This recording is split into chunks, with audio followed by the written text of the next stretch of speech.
Ollie said, I'm CEO, well, founder and CEO of ProspHER. We educate and empower women to progress professionally. So whether that be in their own businesses and creating and developing their own things, or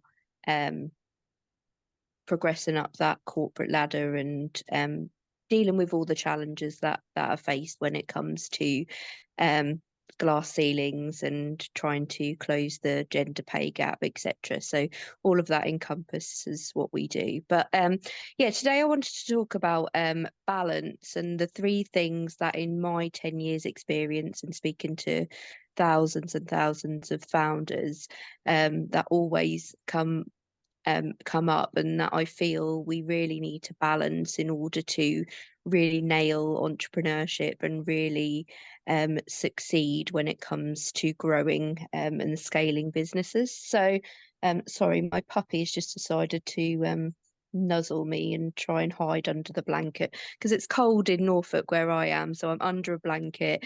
My hair looks like peacock's hair because I've literally just dropped my kids off to their friends. So the wind here is like gale force. So sorry about that. It's looking interesting. But so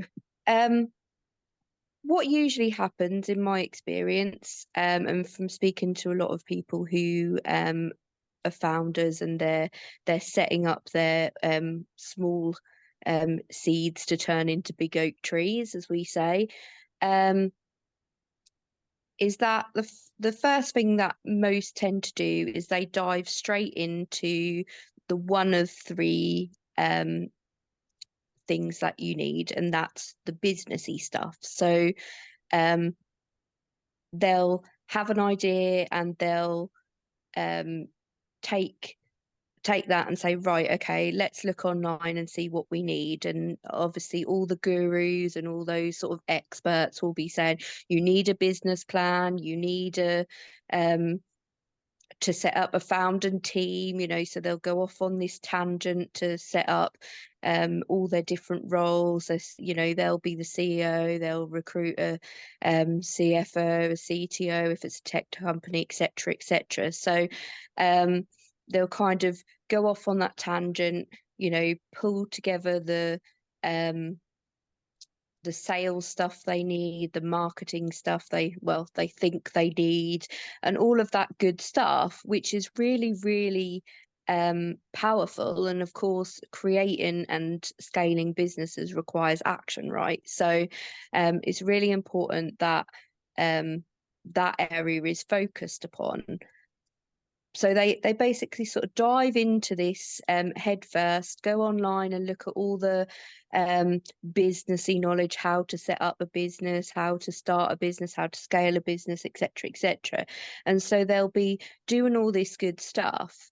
But then a year, some even less, but a year, 2 years down the line, and I experienced it myself personally, and also I've seen a lot of people go through it, is they get to a point where they've got all the businessy stuff, so they've pushed and pushed and actioned, but then they'll say, well, I don't almost feel that I'm any further ahead than I was maybe 6 months ago, a year ago, 2 years ago. And normally that then leads to overwhelm, confusion, burnout. They just kind of hit a wall at that kind of between a year and 2 years. Some people it takes longer. Some people it sort of is faced in a challenge in lesser time. But so I always recommend almost looking at the three things you need as a triangle. So the businessy stuff being at the top of your top part of your triangle, if you are the top peak. But the other two things are really vital to provide a foundation to that business stuff. And so the problem is when founders start a business, they go full steam ahead on that top half of the triangle, that all that businessy stuff and the action stuff that is involved in bringing together their idea and their concept and launching it into the world, you know, with the sales, marketing, etc. But then if they don't have the foundation to that triangle in place, then they are not going to succeed, and most likely going to hit burnout, give up, etc. You know, prematurely. So I suppose, I know I said questions and shout outs for the end, but I just would like to know if any of you have an idea of what two things I feel make up that foundation of that triangle.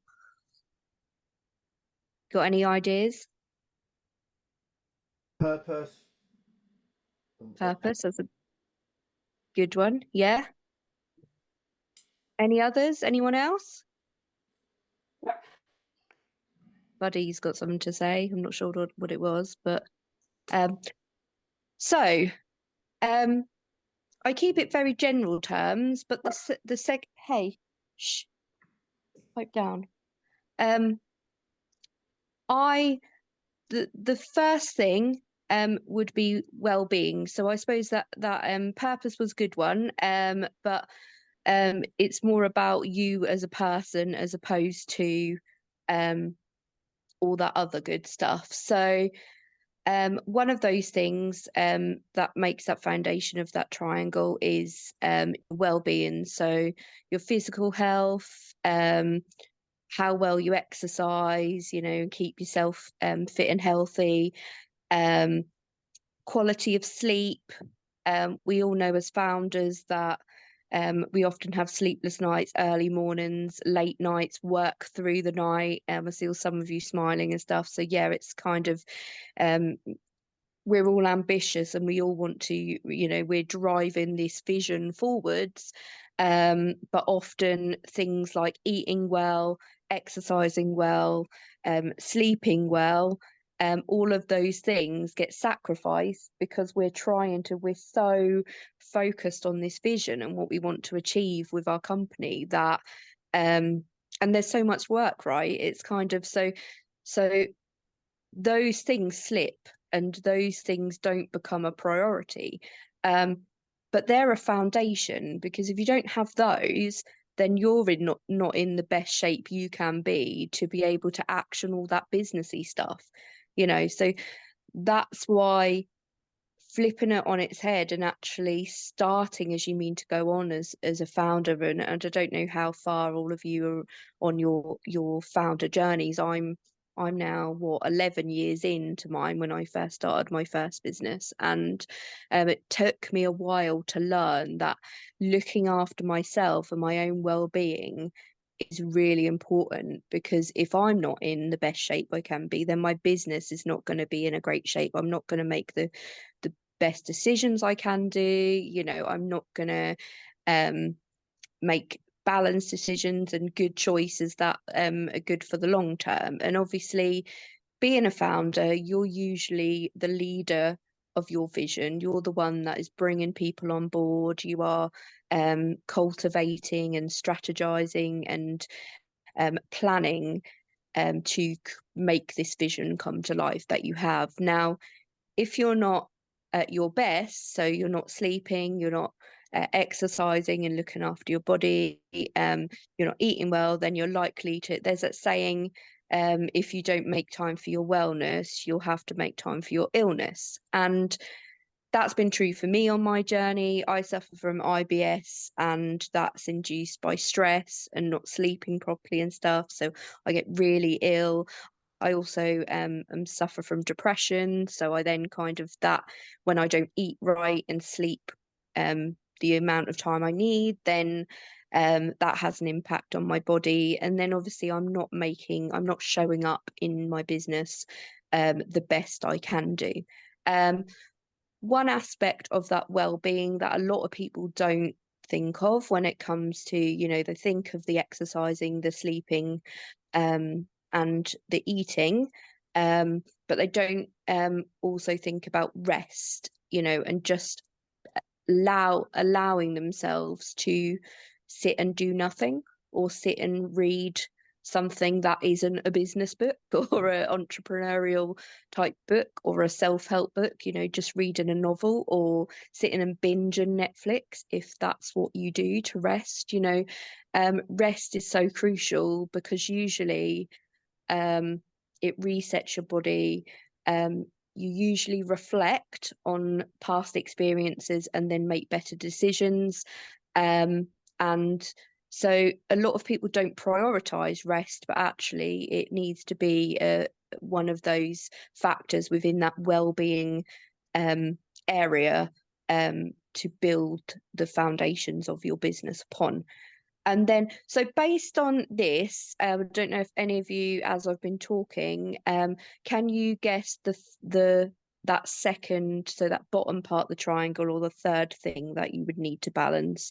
If we've got kind of the businessy stuff, as I call it, we at Prosper we often call it the hard stuff, the knowledge and all of that good stuff, the actual stuff that you action.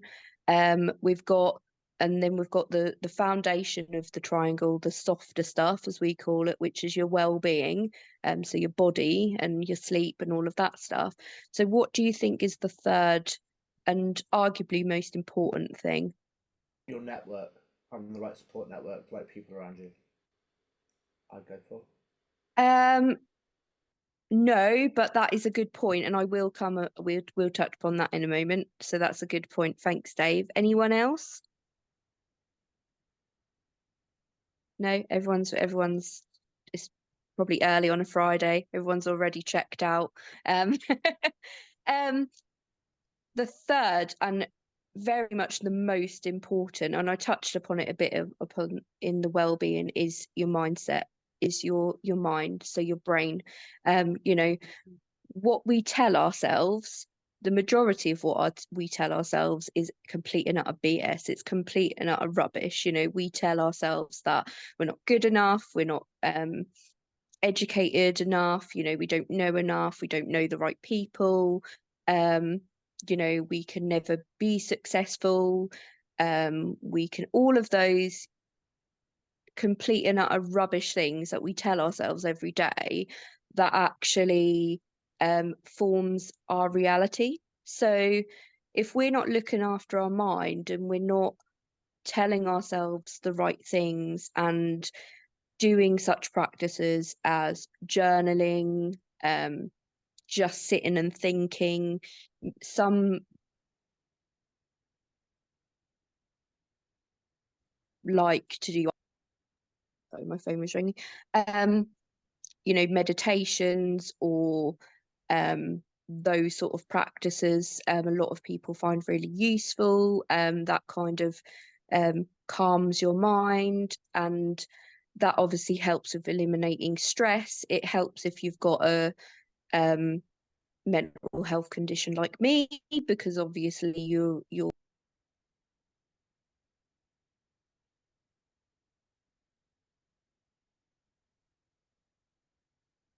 taking time out. Sorry, my phone keeps ringing. It's really annoying. It's someone being really annoying. So if you're not taking time out for your mind and to look after the way that your thoughts are being processed and how you interpret the world, then you're also not going to be in the best shape to be able to do all that businessy stuff and make the good decisions and make the powerful decisions to be able to progress and grow your business as you go along. And obviously, buddy, tell you, I get rid of the kids and I just get the dog instead. So it's just there's no escaping from it. Buddy, do you want to eat? Come here then. Thank you. So sorry if that's annoying. It's annoying me, but you probably can't really hear him.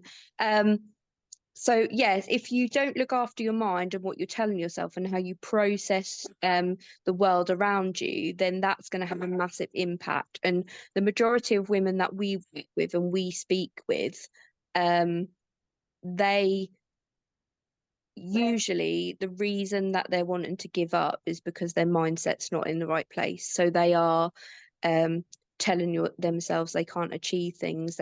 They're limiting with their own beliefs. They're limiting their potential to scale and grow their businesses because they are talking negatively to themselves.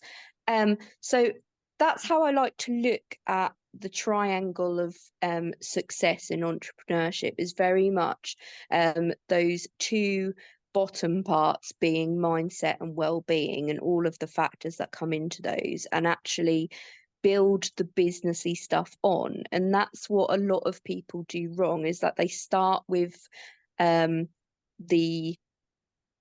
businessy stuff, which in my experience, that's what I did. I graduated from a business degree in 2009.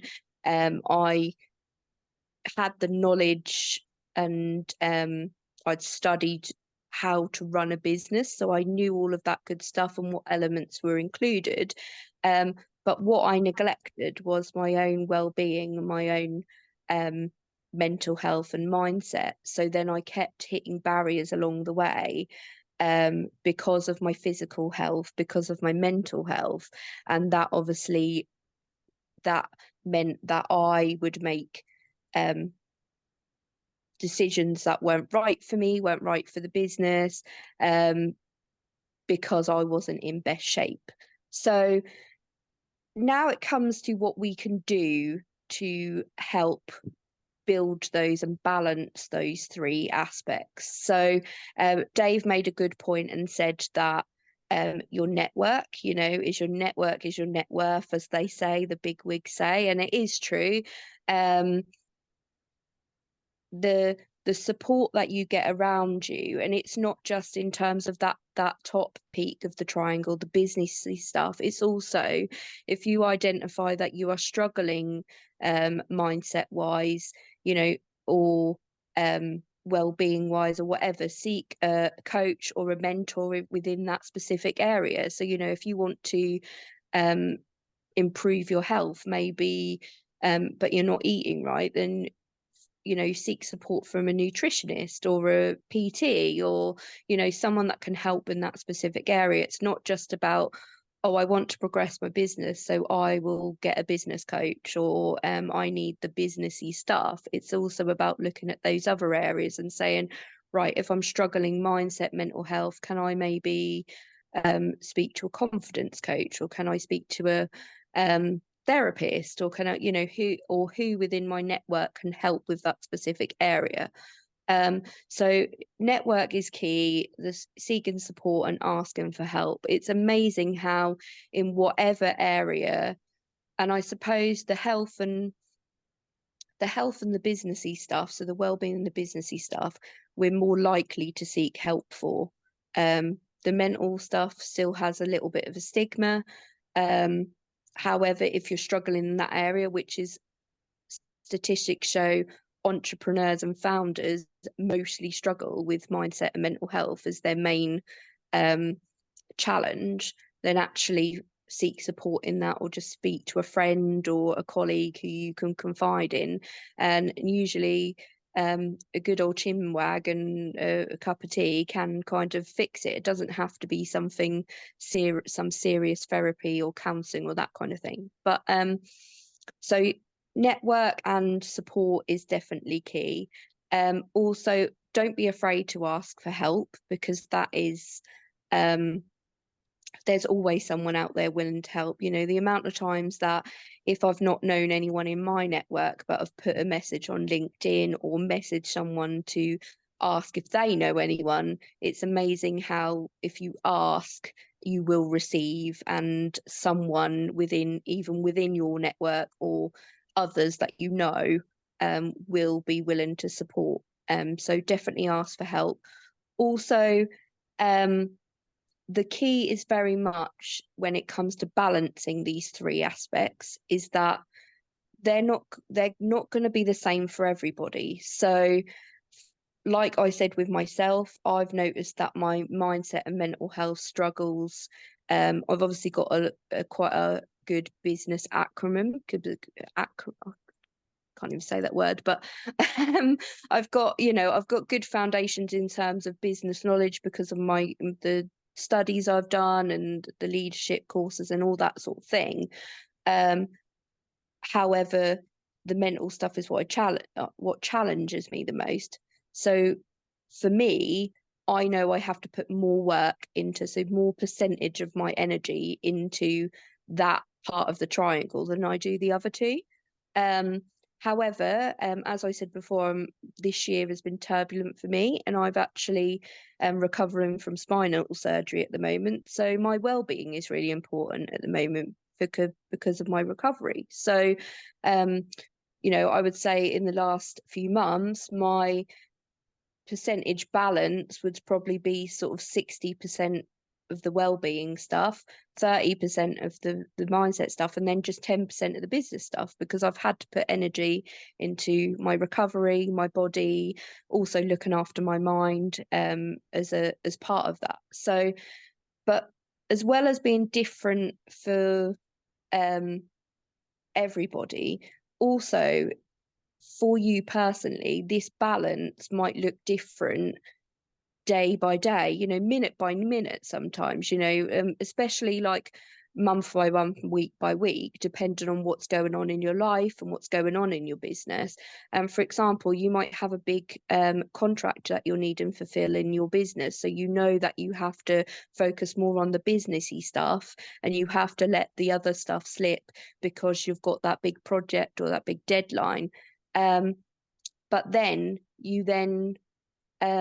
after that, you might think, right, I now need to prioritize my rest or reflect from that experience. So you then switch your percentages round. So the ideal thing with this is to always go with your intuition, go with what you're feeling you need at the time, and focus more of your energies towards the things that you need at that set time. And as I said, that can change.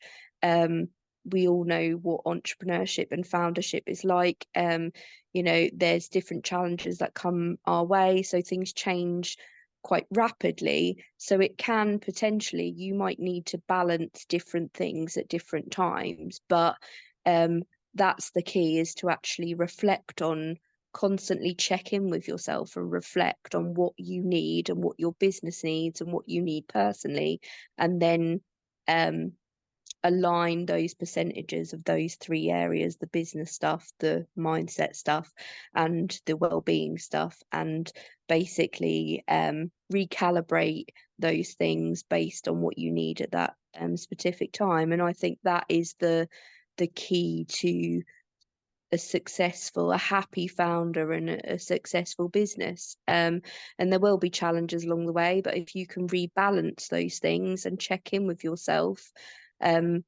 continuously, then you'll make sure you're at the forefront of that and putting your energy in what is needed at that specific time. So I hope that helps. I'm not sure how many minutes of how long I've gasped, but yeah.